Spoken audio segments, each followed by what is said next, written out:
Je vous partage par exemple actuellement, nous les Africains, on se plaignent tout le temps que les Occidentaux ne veulent pas notre développement. On pleure midi, matin, soir. Non, non, ils ne nous aiment pas. Comme certains jeunes se plaignent, oh non, moi on ne m'aime pas, moi on ne m'accepte pas. Que du moment que j'ai compris que assez de me plaindre, je dois maintenant passer à l'action. J'ai commencé un peu à étudier la culture chinoise pratiquement dans un livre lorsque la Chine s'éveillera. Et Pierre Pierrefitte, un diplomate français, où il raconte comment les Chinois se sont développés.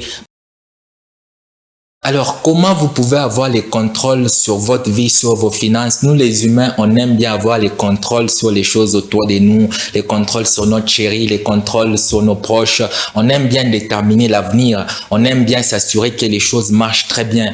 Mais le plus souvent, on découvre une vérité fatale. On n'arrive pas à contrôler les événements. Les choses arrivent comme elles doivent arriver. Les gens se comportent comme ils doivent se comporter. Et du coup, la souffrance vient du fait qu'on se trompe en pensant qu'on peut contrôler les autres. On se rend compte qu'on espérait bien finir sa vie avec cet homme ou soit cette femme, mais au final, elle est partie. Et le plus souvent, cela arrive dans la vingtaine pour beaucoup de jeunes gens. Ils se disent, oh non, je voulais passer ma vie avec Nathalie, mais elle est partie. Oh non, je voulais passer ma vie avec John, mais il est parti. Pourquoi? Parce que nous voulons tous contrôler les choses. Nous voulons contrôler nos finances.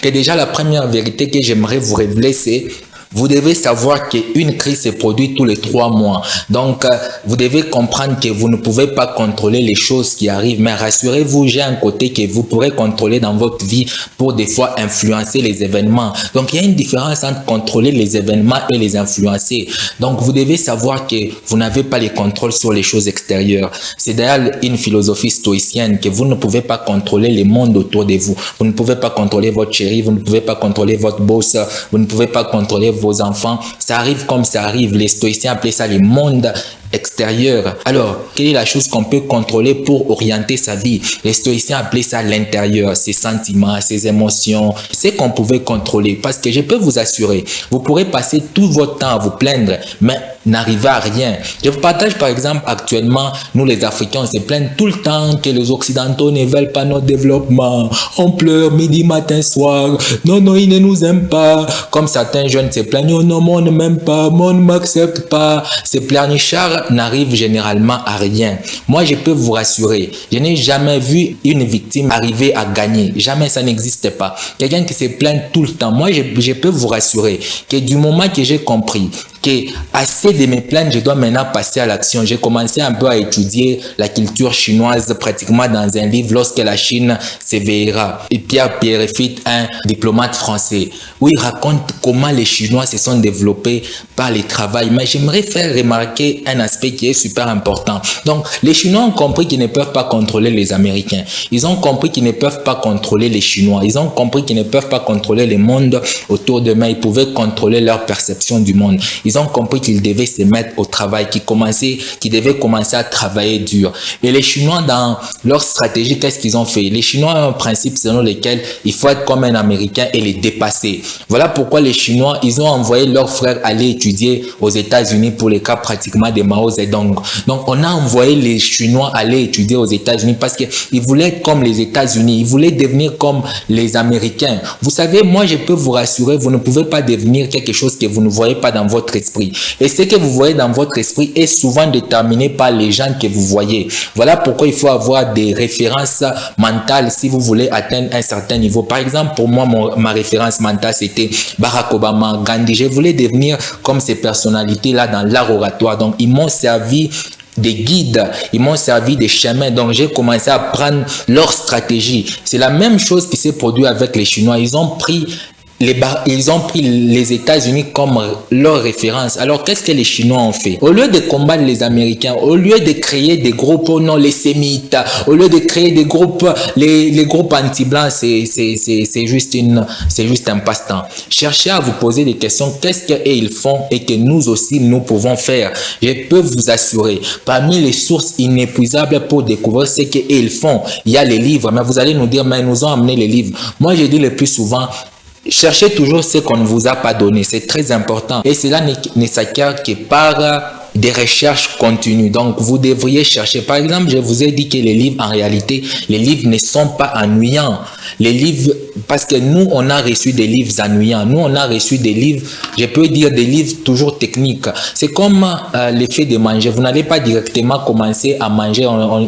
Si vous avez, par exemple, vous êtes en manque d'appétit, vous avez des super appétits. C'est vrai qu'il y a des livres qui vont vous donner de l'appétit. Je peux vous rassurer, jusqu'à ce jour, j'ai déjà eu à lire plus de 200 livres et je continue chaque mois, je m'assure toujours de payer un livre. Mais suis-je un extraterrestre? Pas du tout. J'ai juste découvert comment on fait. Je peux vous rassurer, peu importe qui vous êtes, si vous aussi vous faites la même chose, vous allez atteindre les mêmes résultats. Comme on dit, si vous prenez les mêmes chemins, vous arriverez toujours à un endroit où est arrivée la personne qui a pris les mêmes chemins que vous. Donc, rassurez-vous, les livres, c'est une source inépuisable de sagesse. D'ailleurs, il y a un philosophe qui dit que si vous rencontrez un homme, il y a deux choses qui ont fait à ce que cet homme devienne ce qu'il est. Un grand livre ou soit un grand amour. Bien sûr, si vous rencontrez une personnalité qui se démarque, qui vous impressionne. Donc, rassurez-vous, si vous voulez devenir comme les Américains, posez-vous d'abord la question, comment les Chinois sont devenus comme les Américains? Ils ont compris, ils se sont mis au travail, ils ont commencé à faire des recherches, ils ont lu les Américains, ils ont reproduit les livres des Américains. Mais vous allez me dire, mais coach, les livres sont gratuits actuellement. On est dans des groupes WhatsApp où on nous envoie des livres gratuits et consorts. Je peux vous rassurer, il y a un message qui est envoyé chaque fois à notre esprit que lorsque c'est gratuit, on ne les lit pas. Et d'après mes recherches, d'après mon expérience aussi sur les terrains, dans les relations, dans les affaires, je ne crois pas au gratuit. Les gratuits coûtent cher. Lorsque quelqu'un vous donne quelque chose de gratuit, rassurez-vous, il va vous exiger toujours quelque chose après vous avoir donné les gratuits. Voilà pourquoi je me pose toujours des questions. Quel est le prix derrière les livres que vous pensez c'est moins cher? Souvent les prix, je peux vous rassurer, vous n'allez pas les lire parce que vous avez l'impression que c'est gratuit. Or que ce n'est pas gratuit. Vous payez, c'est que vous payez, parce qu'on s'est rendu compte qu'aujourd'hui, on ne peut pas bloquer l'information. L'information circule avec les numériques. Alors, si vous qui aimez bien que non, les Blancs sont contre nous, prenez ça comme une stratégie des Blancs. Ils se sont rendus compte que ces gens ici, ils auront accès aux mêmes informations que nous. Maintenant, comment nous pouvons faire pour interdire l'accès à l'information? On a rendu ça gratuit et par conséquent, comme c'est gratuit, vous ne trouvez même pas que c'est important de lire, vous ne trouvez pas que c'est important de faire des recherches. Je peux vous rassurer, les livres, c'est une source inépuisable de connaissances pour grandir, pour se développer. Alors, posez-vous chaque fois la question lorsque c'est gratuit. Posez-vous réellement la question, quel est le prix que je paye? Voilà pourquoi, même si les gens prétendent que les livres, c'est gratuit, mais vous me verrez souvent chez les libraires en train de chercher à payer un livre, peu importe son prix. Donc, ce que vous croyez que c'est gratuit, ce n'est pas complètement gratuit, c'est complètement faux. Donc, vous êtes toujours en train de payer les prix. Donc, rassurez-vous, chaque fois que vous croyez que c'est gratuit, ce n'est pas gratuit.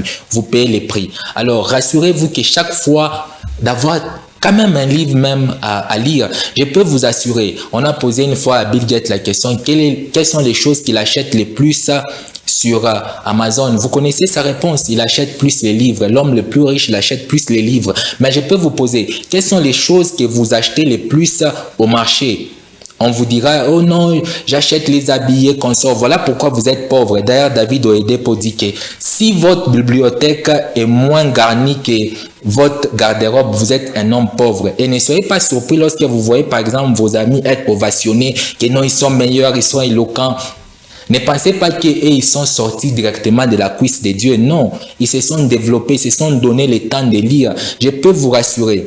Beaucoup de personnalités que j'ai eu à rencontrer, pas des personnalités qui apparaissent comme ça par un coup de bâton, des baguettes magiques, mais des personnalités qui ont été là par l'effort. Beaucoup lisent, beaucoup te diront qu'ils lisent. Donc, blaguez avec tout, mais ne blaguez jamais avec la lecture parce qu'elle vous ouvre des portes incroyables. Merci.